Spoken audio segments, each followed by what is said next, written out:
Mais c'est ça la formation que j'ai envie de faire. Ok. Si on termine cette formation et que le score il a pas bougé d'un pouce ou que pire il a régressé, ok, j'aurai la rage. Enfin non, plus que j'aurai la rage, j'aurai honte de me dire, en vrai, je te le dis vraiment comme je pense. J'aurais un peu honte de me dire putain en fait j'ai facturé des gens sur ça quoi. Oulala, dès l'intro on parle d'argent, mais je vais vous expliquer comment est-ce qu'on en est arrivé là. Lui c'est Alexis, le cofondateur de Yaniro. Putain, Mika, t'es déjà là.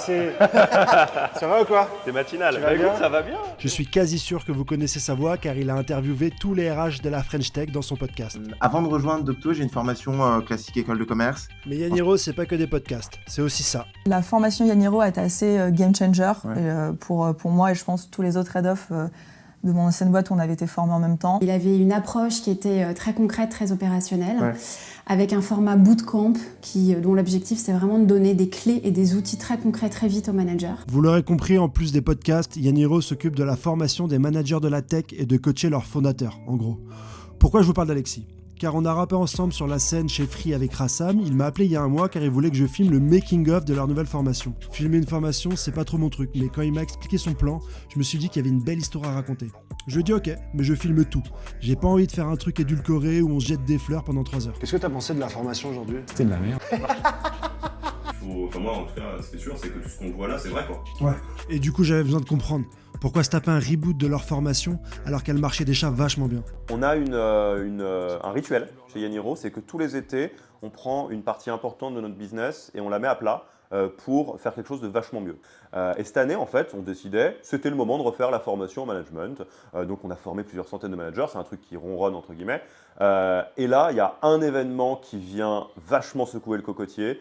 C'est Nicolas Ducharme qui est DRH et DAF chez Batch, qui est quelqu'un que j'apprécie vraiment énormément, qui a suivi cette formation.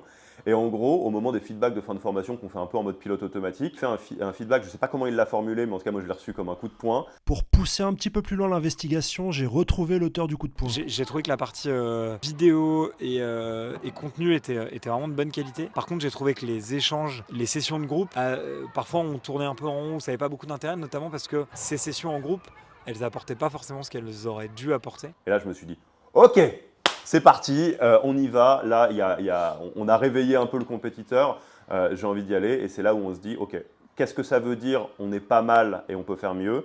Et qu'est-ce que ça veut dire vous valez mieux que ça? Donc en fait, on a posé la question à tous les managers, donc plusieurs centaines de managers qui ont suivi la formation depuis le début dès qu'elle existe, et à tous les commanditaires, donc les DRH. On leur dit, ok, comment c'est, qu'est-ce qui est bien, qu'est-ce qui est pas bien? Et là, on fait une découverte assez ouf. On est une formation à 13 sur 20. Mais ce que je découvre, c'est que toutes les formations au management, quasiment, sont à 13 sur 20. Parce qu'en fait, au moment où on interroge les DRH et les managers, on se rend compte qu'ils disent « Ouais, non, si, c'était vraiment pas mal, c'était cool. » Et en fait, quand je creuse un peu, je leur dis « Non, mais c'était cool, d'accord, mais qu'est-ce qui fait que c'est pas incroyable, quoi? Qu'est-ce que ça n'a pas changé votre vie ?» Et là, en fait, ils réalisent eux-mêmes que les attentes qu'ils ont par rapport à une formation en management sont super basses. Et c'est là où, en fait, moi, je vois un nuage de fumée, j'ai l'impression de voir des gens qui sont en hypnose, je leur dis « Oh, on peut faire mieux que ça, non? Pourquoi est-ce que collectivement tout le monde est content de ça? J'ai l'impression d'avoir quelqu'un qui me dit « Regarde cette série Netflix, elle est pas mal. » Non mais elle est pas mal, elle est aussi bien que Breaking Bad ou Les Sopranos? Ah bah non, tout de suite, mais c'est pas mal quoi. Bah pourquoi je la regarderais? Attends, il y a des trucs bien, on va regarder des trucs bien. Et c'est là où je me dis comment on fait Les Sopranos et pas la série à 11 sur 20 ou 13 sur 20 sur Netflix quoi. Et ça c'est un autre process. Ok, je comprends mieux. Nicolas a mis le doigt là où ça fait mal. La formation est à 13 sur 20.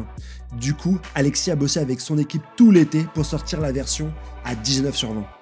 Mais ça va demander de faire des trucs qu'on n'a jamais vus du coup, non? Moi j'adore là ce qu'on est en train de vivre, c'est fou. parce qu'à la question de qu'est-ce qui a marché, qu'est-ce qui prend pas, à ce stade-là j'en sais rien.